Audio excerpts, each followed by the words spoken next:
Our scripture reading this morning comes from the Gospel of John, and we're continuing with Jesus and his instructions to his disciples in the Gospel before his arrest and trial and eventual crucifixion on the cross. This section is known as kind of Jesus' prayer for his disciples and then for us too. Jesus said, "I have made your name known to those whom you gave me from the world. They were yours, and you gave them to me, and they have kept your word. Now they know that everything you have given me is from you. For the words that you have gave to me I have given to them, and they have received them, and know in truth that I came from you, and they have believed that you sent me. I am asking on their behalf. I am not asking on behalf of the world, but on behalf of those whom you gave me, because they are yours.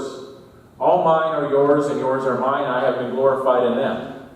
And now I am no longer in the world, but they are in the world, and I am coming to you.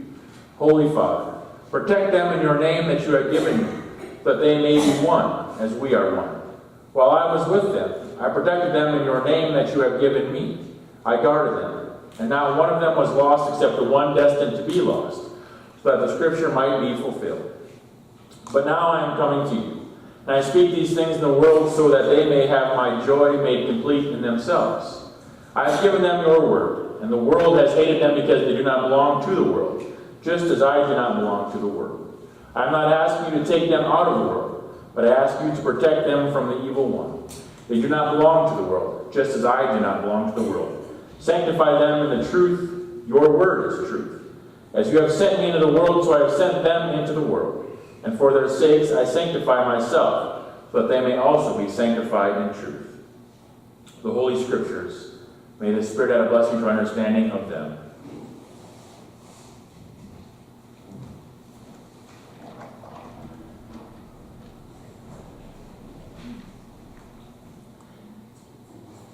In doing some reading for the sermon, I came across this sermon on a website called day1.org by Reverend Dr. James Howell. I took some parts of it because I liked how he kind of incorporated a little bit the way this prayer is, or the way this prayer that Jesus is giving. And it's easy to see how it kind of connects with a mother's love. Excuse me. If you haven't figured it out, today's Mother's Day. And I know for some, this can be a painful day because we're reminded of a mother that we no longer have with us, or we're reminded of a mom that maybe we didn't get along with, or we wish we had a different type of mother, or we wish maybe we were a different kind of mother to our kids. So I just want to acknowledge that this may not always be a joyful day for everyone. But I think that ideally, a mother's love reflects a lot of God's love. And then we see that a lot today, or we see that a lot in the scripture reading today.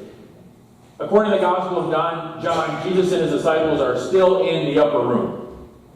Jesus, after the dinner, is giving them in the Gospel of John a long dissertation. I think it's 3, maybe 4 chapters worth of a long sermon about how he wants them to live after he's gone, and it goes on and on. And this is the prayer that he utters with them before they finally set out for the garden where he's going to be arrested.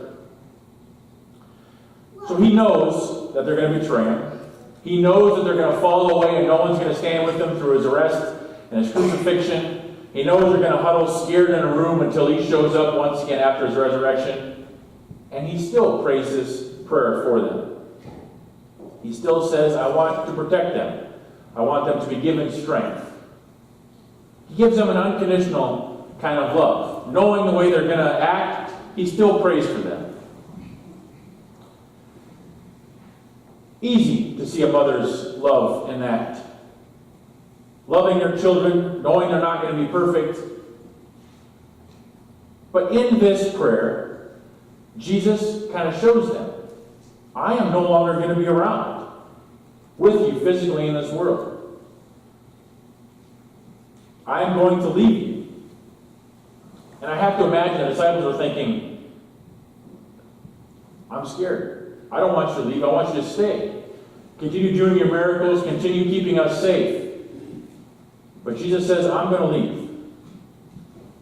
And I bet we even wish maybe that Jesus' body was still on earth, that he was still here with us, doing the miracles, healing the world. But he isn't here. And we're left with Jesus saying that we are the body of Christ. And I love this quote. I had never heard it before until I read it in that Dr. Howell's sermon. Christ has no body on earth but yours, no hands but yours, no feet but yours. Yours are the eyes through which the compassion of Christ looks out on a hurting world.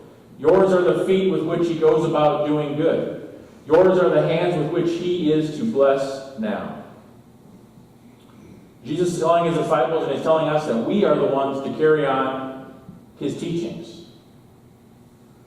When I heard this, I couldn't help but thinking about the mom that has taught me, and the mom that I continue to live with who teaches our children how they should act, right? Pick up your room, clear your dishes, take a shower, use soap, wash your hands, use soap, no bodily functions in public. If you can't tell, I raise boys. But you can hear the instructions of mothers, right? How we should live. But not only are those instructions taught, but they're also lived out. The same way Jesus lived with his actions, the way he treated all people, eating with sinners, eating with religious leaders, talking with anyone, talking with foreigners, talking with Gentiles, people that would never associate with a rabbi. But Jesus lived his example, just as the way we live, right? Our examples, mother's examples, father's examples, are even more powerful than the instructions or the talking that they give. And here's Jesus saying, I'm not going to be with you forever. So I'm going to pray for you, for your strength.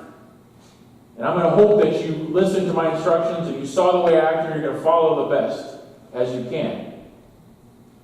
How many times have moms and dads said the same prayers over their loved ones, their kids, as they go on to the next one? I'm going to pray for you. I'm going to hope what I've taught you is enough. I'm eventually going to have to let you go. Because we know that we cannot be shepherd forever. Right? We can't watch over all things, keep all bad things from happening. Eventually they're going to have to leave the nest. And that's what Jesus is telling his disciples. I'm going to leave you guys. Now it's your turn to pick up where I left off. I think, Jesus, you probably could have left this in better people's hands. Right? I don't feel all that special. I'm sure the disciples didn't feel all that special. They didn't feel any of that miraculous power coursing through their veins. I get tired. I get stressed.